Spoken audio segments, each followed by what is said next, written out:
একজন পেশাদার ডুবুরি যাকে মাঝে মধ্যেই সমুদ্রের নিচে যেতে হয়, সেদিনও সে নেমেছিল জলের মধ্যে। তার মধ্যে সেই কনফিডেন্স ছিল যে আমি সমুদ্রের নিচে যাব, আবার খুব তাড়াতাড়ি ওপরের দিকে চলে আসব। কিন্তু সে যখন সমুদ্রের নিচে গেল, কিছুক্ষণের মধ্যেই সে বুঝতে পারল তার শ্বাসকষ্ট হতে শুরু করেছে।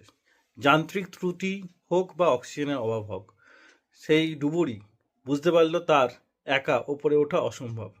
তিনি মৃত্যুকে নিজের সামনে থেকে দেখছিলেন, কিন্তু কিছুক্ষণের মধ্যে একটি সিল মাছ তার কাছে এলো। লোকটি ভাবলো সিল মাছটি তার সঙ্গে খেলা করার জন্য এসছে, কিন্তু সে বুঝতে পারলো সিল মাছটি তাকে ওপরের দিকে তোলার চেষ্টা করছে। তখন তিনি বুঝতে পারলেন সিল মাছটি তাকে সাহায্য করার জন্যই তার কাছে এসেছিল। সিল মাছটি অনেকক্ষণ ধরে তাকে ওপরে তোলার চেষ্টা করছে, কিন্তু পারছে না। তখন সিল মাছটি তার মুখে অন্য একটি আওয়াজ করা শুরু করলো। কিছুক্ষণের মধ্যে আরো অনেক সিল মাছ সেখানে চলে এলো। অনেক সিল মাছ সেখানে আসার পর সব সিল মাছ মিলে সেই লোকটিকে ওপরে তোলার চেষ্টা করলো। তো ডুবুরিটি বুঝতে পারলো এই সিল মাছটি আমাকে ওপরে তোলার জন্য নিজের সমস্ত বন্ধুদের ডেকেছে, যাতে আমাকে সবাই মিলে উদ্ধার করতে পারে। সব সিল মাছগুলো তাকে ওপরের দিকে ঠেলার চেষ্টা করলো, এবং কিছুক্ষণ পর লোকটি একদম ওপরে উঠে বুক ভরে নিঃশ্বাস নিলেন। নিঃশ্বাস নেওয়ার পর এই সিল মাছগুলো ধন্যবাদের অপেক্ষা করলো না, সঙ্গে সঙ্গে তারা সেখান থেকে চলে গেল। আগেও দেখা গেছে যখন কোনো মানুষ কিংবা কোনো প্রাণী বিপদে পড়ে, তখন এই সিল মাছ আসে বিপদ থেকে উদ্ধার করতে। তো এই সিল মাছগুলোকে দেখে মনে হলো তাদের কেউ আদেশ দিয়েছিল এই কাজটা করার জন্য। তারা সেই কাজটা সম্পূর্ণ করে সঙ্গে সঙ্গে সেখান থেকে আবার নীল সমুদ্রের মাঝে হারিয়ে গেল।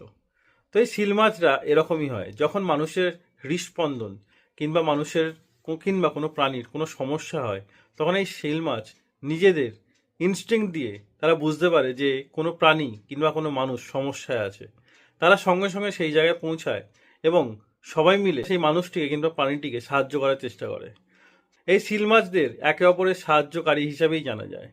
আমরা ভাবি সহানুভূতি শুধু মানুষেরই গুণ, কিন্তু এই প্রাণীগুলো প্রমাণ করে দিয়েছে দয়া মমতা কোনো নির্দিষ্ট প্রজাতির সম্পদ নয়। তারা জানে না নৈতিকতা কি, তারা জানে না কৃতজ্ঞতা কি, তবু বিপদে পড়া মানুষদের সাহায্য করা তাদের জীবনের লক্ষ্য, এবং তারা জীবন বাজি রেখে সবার সাহায্য করে। তো সেদিন যা ঘটেছিল, ডুবুরির প্রাণ রক্ষা পেল, বরং তাই নয়, প্রকৃতির এক নিস্তব্ধ মানবিকতা, যা আমাদের মনে করিয়ে দেয় প্রকৃতিতে মানুষই অন্য প্রাণীকে সাহায্য করে না। অনেক প্রাণীও আছে যারা কোনো মানুষ কিংবা কোনো প্রাণীর অসুবিধায় পড়লে তাদের সাহায্যের জন্য এগিয়ে আসে। আমরা জানতাম শুধু মানুষই বুদ্ধিমান, কারোর বিপদে শুধু মানুষই এগিয়ে যায়। সেটা সত্যি নয়। অনেক প্রাণীও এরকম আছে যারা অপরের বিপদে এগিয়ে আসে। আমাদের সবসময় উচিত কোনো প্রাণী যখনই বিপদে পড়বে তাদের পাশে থাকা, তাদের সাহায্য করা। ভিডিওটি ভালো লাগলে